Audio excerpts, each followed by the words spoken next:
왕에 대한 4번째 시간이고요. 앞으로도 2번, 3번을 더 해야 됩니다. 히스기야 왕에 대해서. 내 성경이 왜 한 사람에 대해서 이렇게 길게 또 많은 분량을 가지고 말씀을 할 것인가? 이것은 성경이 어떤 히스기야라고 하는 개인을 이렇게 드러내기 위한 것이 절대 아니에요. 하나님이 히스기야를 통해서 그의 믿음을 통해서 하나님이 그를 통해서 하신 역사를 통해서 하나님이 우리에게 하시려고 하는 말씀이 많은 거예요. 우리가 성경을 볼 때 아브라함이 나오는데 여러분이 아브라함만 보면 여러분 성경을 잘 못 본 겁니다. 아브라함 속에서 일하시는 하나님을 봐야 돼요. 우리 한국교회는 전통적으로 옛날에 어르신 목사님들이 성경을 그런 식으로 했어요. 사건, 사람 이렇게. 물론 아브라함을 통해서 우리에게 가르쳐 주시는 것도 있어요. 아브라함을 통해서 배워야 됩니다. 그런데 사실은 아브라함을 배우면 안 되고요. 아브라함을 통해서 하나님이 어떻게 일하셨는가를 배워야지. 아멘. 그러니까 자꾸 아브라함만 얘기하면 안 되는 거예요. 아브라함 속에서 일하신 하나님이 우리에게 무엇을 말씀하신 것이냐. 히스기야를 통해서 오늘 우리에게 뭘 말씀하실 것인가? 절기. 우리 지난주에 6월절 절기 지키기 위해서 준비하는 과정 공부했거든요.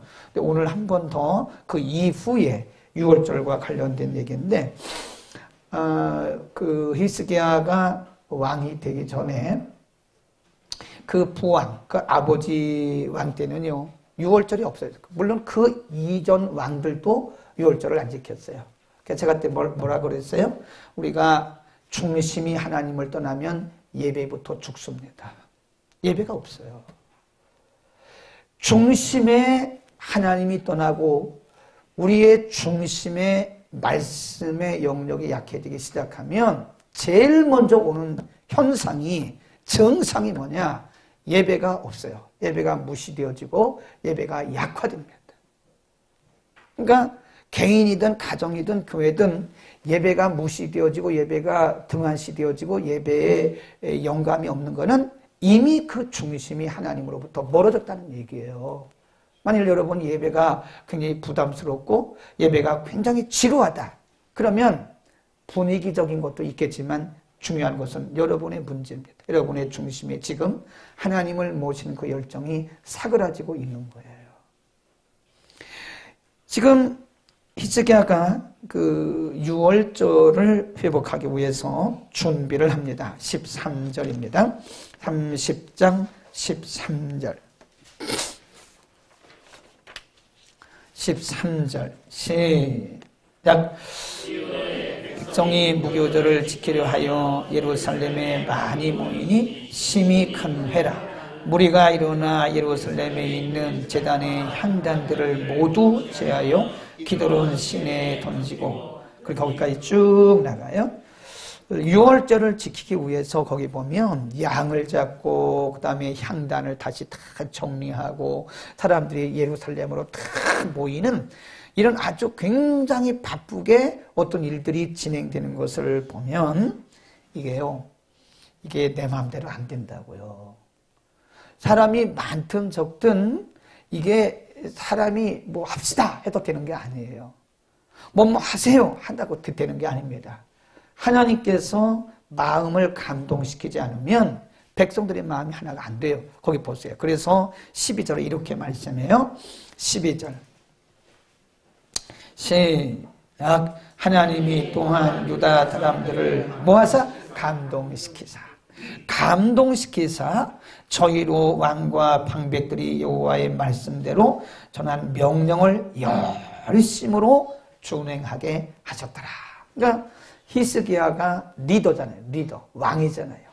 왕이 먼저 하나님 앞에 무릎 꿇고 리더가 먼저 하나님 앞에 엎드리고 항복하고 그리고 나서 하나님 앞에 중심을 드리니까 그를 따르는 팔로워들이 그를 존경하고 그를 따르더라 이거예요. 중요한 얘기죠. 리더들은 사람들이 자기를 따르지 않는다고 뭘 할 게 아니라 내가 먼저 하나님 앞에 순종했는지를 생각해야 돼요. 제가 저는 20대 초반에 신학을 했기 때문에 아마 저 같은 사람들 드물 겁니다. 왜냐하면 교회는 크게 목회를 못했지만 그래도 과정을 다 거쳤어요. 청년회장부터 시작해가지고 그래서 유치부 전도사도 해봤고 유년부 전도사도 해봤고 중고등부, 청년부, 대학부 그다음에 어른까지 다 하고 오늘까지 제가 온 거예요. 근데 유년주일학교를 제가 담당하고 있을 때 애들이 정말 말을 안 들어요. 애들이 막 더 세고. 그래서 제가 상당히 카리스마가 있는 사람이에요. 지금은 이제 60이 넘으니까 많이 죽었지만 아주 눈에 불이 튀는 사람이에요. 우리 집사람한테 물어보세요. 오죽하면 저를 김일성이라고 했다. 성은 김씨는 맞지만 저거를 얼마나 제가 아주 막 그런 사람인지 몰라요. 눈에 불이 팍팍팍 튀는 사람이에요. 지금 60이 넘으니까 다 죽었다고 볼 수는 없지만 그래도 다 죽으면 사람이 죽는 거거든요. 근데 조금은 남았어요. 근데 애들을 불러 세웠어요. 야, 조용히 해. 그리고 손바닥 내놔. 30cm 차로 때려. 이래가지고 막 학부형 찾아오고 이랬다니까요. 교회에서 때리면 안 돼요. 큰일 납니다. 근데 때려도 안 돼요. 때려도 소용없어. 한 두 주 지나면 또 원위치예요. 또 시끌고 막 애들은 그렇더라고. 어떤 때는 상품권도 줘보고 때로는 뭐 짜장면도 사줘보고 그런 거는 다 인본주의더라고. 인간적인 방법이에요. 일시적으로는 이 아이들이 말도 잘 듣고 그러는데 결국은 나중에 보니까 내 책임이더라고. 내가 하나님 앞에 더 엎드렸어야 되고 내가 하나님 앞에 더 가까이 갔어야 되는데 나는 안 하고 애들 막 이 책망하니까 이게 안 되는 거더라고요. 오늘 히스기야를 통한 6월절 개혁운동을 보면서 지도자가 먼저 된 자가 먼저 하나님 앞에 바로 서고 하나님 앞에 나가면 그 다음에 하나님께서 그 팔로워들의 백성들의 마음을 다 성령으로 감동하시는 겁니다. 여기도 지금 주일학교 교사도 있고 중고등부 교사도 있고 뭐 다 구역장들 다 있잖아요. 그러면 우리는 생각을 해야 돼요. 아, 내가 먼저 하나님 앞에 바로 서야 되는구나. 내가 먼저 하나님 앞에 먼저 엎드려야 되는구나. 그러면 하나님이 이 12절에 뭐라고 그랬어요? 백성들의 마음을 다 감동하셨어요. 시작. 백성들의 마음을 여러분 어떻게 해야 돼요? 다 이렇게. 어이구. 시작. 백성들의 마음을 다 감동하셨다. 사람이 그렇게 할 수 없어요. 하나님이 하시는 거예요. 하나님이. 그래서 혹시 여러분 자녀가 말 안 듣고 여러분 자녀가 막 속썩이면요. 여러분이 지금 하나님 속썩인다고 보시면 맞아요. 아멘? 아멘 않는 거 봐. 제가 이게 목회 경험은 이거 절대로 무시 못합니다. 예. 제가 선생도 뭐 지금도 선생도로 타고 있지만 신학교에서 오랫동안 선생했죠. 목회 경력이 지금 제가 30년이 훨씬 넘어요. 그러니까 벌써 뭐 척하면 얼굴 보면 벌써 그냥 슉 흘러가요. 예. 똑바로 쳐다봐요 한번. 근데 제가 경험한 게 그거예요. 제가 경험한 게 이게 내가 먼저 하나님 앞에 바로 서야 되고 내가 먼저 하나님 앞에 엎드려야 이게 되는 거지. 근데 이렇게 많은 사람들 이렇게 보잖아요. 근데 저분들 가정이 왜 저런다 보면 왜 저 가족 자녀들이 왜 속을 썩이지? 이렇게 보니까 엄마나 아버지 문제 보니까 그 자녀들만 주워 패지 말아요. 어쩌면 그 자녀들의 모습이 하나님 앞에 여러분의 모습일 수 있어요. 그게. 에? 아멘. 잘 생각을 해보시라고. 내가 하나님 앞에서 저런 모습을 하는 게 아닌가. 그러니까 꼭 그런 건 아닌데 제가 경험상 보면요. 우리 자녀들이 막 속썩일 때 보면요. 내가 하나님 앞에 그러고 있는 거나 별반 다름이 없는 거다. 괜히 이 자녀들 막 후려패고 그러지 말아요. 주연이가 얼마나 말 잘 들어. 주연이가 지난 금요일부터 제가 학생들도 다 예배 오라고 그랬어요. 훈련하기 나름이에요. 어른들 말씀 듣는데 애들 저기서 게임하고 있으면 그게 되냐 이게. 그러니까 애들도 다 금요기도 참석해라. 저기 어떤 교회가 보면 뭐 그 교회를 흉내낼 필요는 없지만 유년부 유치부까지 다 온대 애들이. 2시간 동안 꼼짝 않고 말씀 듣고 애들 아멘 한다잖아요. 그러니까 주연이가 얼마나 말 잘 들어? 그건 엄마 이은정 집사님이 말을 잘 듣는다는 거예요. 맞아, 주연아? 아닌 것 같다. 엄마를 실컷 쳐다보는 게. 꼭 그런 건 아닌데, 부모가 그리고 리더들이 자기를 돌아봐야 됩니다. 그게 사람 마음대로 되는 게 아니에요. 하나님께서 그들의 마음을 우리 자녀들도요, 아무리 그래도 말 안 들어. 하나님이 그 마음을 감동하셔야 되는 거지. 그러니까 하나님 앞에 우리가 엎드릴 생각은 안 하고 자꾸 사람 탓하면 안 되는 거예요. 오늘 히스기야가 하나님 앞에 먼저 엎드리고 하나님 앞에 나가니까 하나님이 그를 따르는 백성들의 마음을 어떻게 했어요? 12절에 감동했잖아요. 그래서 그들이 다 히스기야 하는 그 개혁운동에 다 동참하게 되는 거라 이 말이에요. 아멘. 두 번째, 절기를 지키는 과정을 한번 보세요. 16절. 16절. 시작. 옳지보다 줄구세요. 규례대로. 6월절을 지키는데 마구 지키질 않았어요. 우리가 열심만 갖고 되는 게 아닙니다. 반드시 규례대로 해야 됩니다. 6월절을 지키는데 사람들이 막 모여가지고 내 마음대로 막 지키는 건 그건 안 지키는 거랑 똑같은 거예요. 규례대로 했어요. 자, 다시 시작. 규례대로 각각 자기 처소에 서고 하나님의 사람 모세의 율법을 좇아 제사장이 레위 사람의 손에서 피를 받아 뿌리니라. 회중에 많은 사람이 청결케 하지 못한 고로 레위 사람들이 모든 부정한 사람을 위하여 유월절 양을 잡아 저희로 여호와 앞에서 성결케 하였으나 에브라임과 므낫세와 이스라엘과 스불론의 많은 무리는 자기를 깨끗게 하지 아니하고 유월절 양을 먹어 기록한 규례를 거기다 줄보세요. 규례를 어겼다. 그 유월절을 지키는데 규례대로 했거든요. 그런데 거기 보면 무슨 지파들이, 왜냐하면 거기 워낙 갑자기 사람들이 많이 모이게 되니까 규례를 지킬 수가 없게 돼요. 그러니까 몇 지파가 규례를 어긴 거예요. 거기 보면 에브라임, 므낫세, 이사갈, 스불론 이런 사람들을 깨끗하게 하지 아니하고 유월절 양을 먹어 기록한 규례를 어긴지라. 그래 히스기야가 이걸 보고 깜짝 놀란 거예요. 이게 유월절을 지키는데 규례대로 해야 되는데 아니 이 사람들이 규례를 어기고 이렇게 하나님의 법대로 유월절을 안 지키냐고. 히스기야가 너무 놀란 거예요. 히스기야는 말씀의 사람이거든요. 따라합시다. 말씀의 사람. 말씀의 사람. 히스기야는 말씀의 사람이에요. 대충 내 생각대로 내 뜻대로 한 사람이 아니에요. 말씀의 규례를 따라 하는 사람인데 아니 보니까 이 사람들이 네 지파 정도가 규례를 따르지 않고 유월절을 지킨단 말이에요. 그러니까 히스기야가 너무 놀라서 하나님 앞에, 그때 하나님 앞에 회개 기도를 해요. 거기 보세요. 19절 시작. 결심하고 하나님 열조의 하나님 여호와를 구하는 아무 사람이든지 비록 성수의 결례대로 스스로 깨끗게 못하였을지라도 사옵소서. 18절 끝에도 보면 선하신 여호와여 사하여 주옵소서. 이 백성들이 잘 모르고 그랬으니까 하나님 용서해 주세요. 하나님이 이 백성들이 어떻게 그동안에 유월절 잘 못 지키다가 이렇게 지키다가 보니까 어떻게 하다 보니까 규례를 어겼습니다. 하나님 용서해 주세요. 하나님 앞에 대신해서 중보기도, 이게 중보기도예요.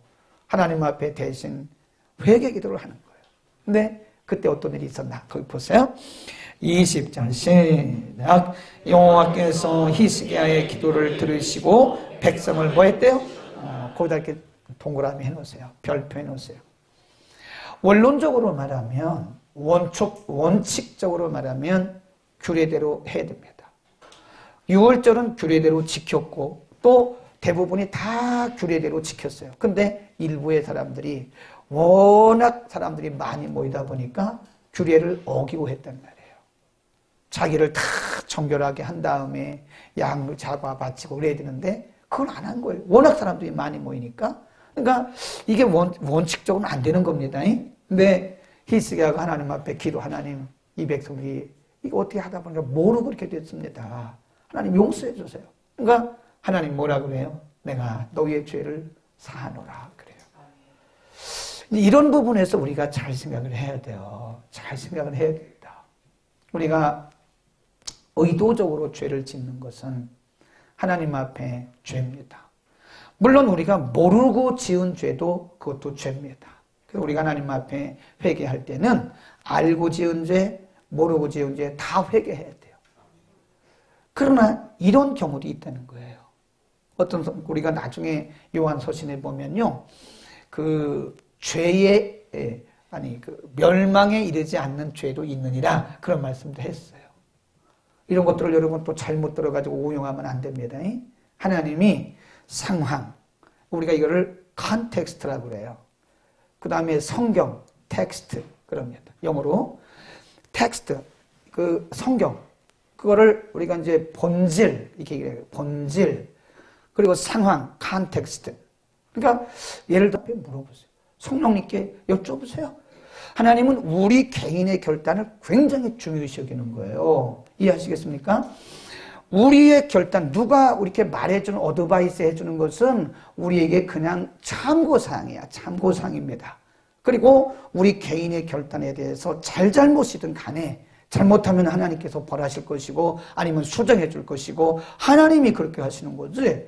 예. 아주 모를 때는 이렇게 상담해도 되긴 합니다만 그러나 결정적인 거는 본인이 결단하는 게 좋은 거예요. 유능한 상담자는요 답을 안 줘요. 예. 그냥 어떤 게 좋겠냐 이렇게 얘기하는 거지. 그러니까 하나님께서 히스기야 왕의 분명히 이들은 규례를 어겼습니다. 근데 하나님이 히스기야 왕의 기도를 들으시고 하나님이 그들의 죄를 용서했다라고 하는 것은 하나님은 인간의 중심을 보신다. 아멘. 인간의 중심을 그들이 의도적으로 그 규례를 어긴 것은 아니란 말이에요. 하나님께서 그 의도적으로 한 게 아니었고 워낙 사람들이 많이 모이고 워낙 짧은 기간 동안에 유월절을 지키다 보니까 이렇게 어떻게 하다 보니까 이렇게 된 거구나. 그래서 하나님께서 이들에게 피할 길을 주신 거예요. 그것이 또 우리가 그 모세오경에 보면 무슨 제도가 있어요? 도피성 제도. 도피성 제도. 사람을 죽였는데 내가 일부러 죽인 게 아니에요. 네. 그러니까 원래 자기가 의도적으로 죽인 것은 살인자예요. 그러나 어떻게 뭐 하다가 이렇게 던졌는데 맞아가지고 죽었어요. 그럼 어떻게 하다가 죽은 거? 그럴 경우에는 하나님이 6개, 3개, 6개 그 도피성을 만들어 놓고 그 사람들은 그쪽으로 피하라고 그랬어요. 네. 그래서 상대가 그 할 때까지. 그래서 피할 길을 주신 거란 말이에요. 하나님은 우리의 중심을 보시는 겁니다. 그렇다고 해서 여러분이 죄를 져놓고 그 죄를 합리화하면 안 돼요. 합리화하는 것도 하나님이 아세요. 너는 합리화하고 있구나. 네가 충분히 그 죄를 이길 수 있었는데 네가 그 죄를 못 이기고 너는 합리화하고 그것도 아세요. 하나님이. 그러니까 제가 말씀드린 것은 우리의 컨텍스트에 대해서 하나님이 어떤 때는 이해를 하신다는 사실을 이해할 수 있기를 바랍니다.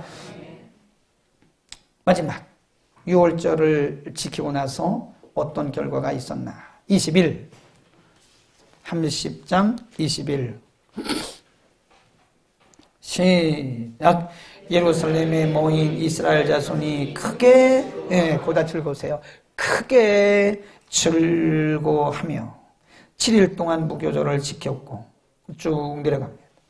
그 다음에 22절입니다. 시작. 히스기야는 여호와를 섬기는 일에 통달한 모든 레위 사람에게 위로하였더라. 이와 같이 절기 7일 동안에 무리가 먹으며 화목제물을 드리고 그 열조 하나님 여호와께 여기 보면 감사하였더라. 23절 시작. 온 회가 다시 7일을 지키기로 결의하고 이에 또 7일을 어떻게 즐거이 지켰더라. 25절 시작. 유다 온 회중과 제사장들과 레위 사람들과 이스라엘에서 온 회중과 이스라엘 땅에서 나온 나그네와 유다에 거한 나그네가 다 어떻게 즐거워하였더라. 거기 보면 크게 즐거워하였더라, 즐거워하였더라, 즐거워하였더라. 26절도 보세요. 26절.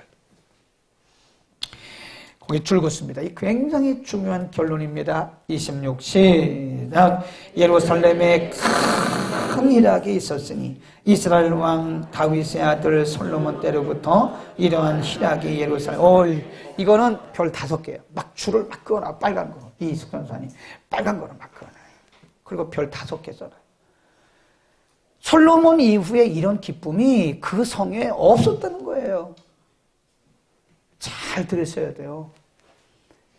그 솔로몬이 죽고 나서부터 예루살렘에 이런 기쁨이 없었어요. 그런데 히스기야 왕 때 6월절을 제대로 회복하고 6월절 예배가 회복되고 나서부터 이들에게 엄청난 기쁨이 솟구쳤다 이겁니다. 아멘. 이렇게 딱 얘기하면 벌써 영적인 사람은 벌써 답이 딱 나와야 돼. 뭐가 회복되니까 뭐가 왔어요? 예배가 회복되니까 뭐가 왔어요? 큰 기쁨이 오더라. 아멘. 우리는 영적인 존재입니다. 먹는 인간이 주는 기쁨은요 오래 못 갑니다. 근데 여기 보니까 뭐가 회복되니까 예배가. 하나님을 향한 예배가 회복되니까 그 성에 뭐가 있어요? 큰 기쁨이 있더라. 아멘. 우리가 교회 와서 막 큰 교회에 앉아있는다고 행복한 것도 아니에요. 어디든지 내가 하나님 앞에 정말 신령과 진정으로 예배드리고 우리의 예배가 회복되면 그때부터 모든 것이 회복이 되는 거예요. 여러분이 만일 우울하다, 신앙생활이 부담이 된다, 기쁨이 없다, 이건 틀림없이 예배가 지금 회복되지 않은 거예요. 그건 뭐 여러 가지 이유가 있겠지만 그 여러 가지 이유 중에 첫 번째 이유가 여러분의 예배가 회복됩니다. 그래서 한국교회가 다시 초대교회로 돌아가려면요 아무리 별걸 다 해도 안 됩니다. 별 운동 다 해도 안 돼요. 말씀으로 돌아가서 예배가 회복되지 않으면 안 됩니다. 예배가 회복되면 우리 가운데 그런 세상이 줄 수 없는 큰 기쁨이 강물처럼 흐를 줄로 믿습니다. 아멘. 예배 회복합시다. 정말 신령과 진정으로 예배 사모하고 예배 빠지지 말아요. 절대로. 예배 빠지면 안 돼요. 어떻게 일주일에 한 번 예배 드리고 일주일을 사냐고. 난 아무리 생각해도 기적이에요. 그 죽은 사람이 사는 것보다 더 큰 기적이 일주일에 한 번 예배 드리고 그 어떻게 일주일을 사는지 그건 나는 도대체 이해가 안 간단 말이에요. 예배 삽시다. 기도하겠습니다. 걸어가신 우리 하나님 아버지, 이번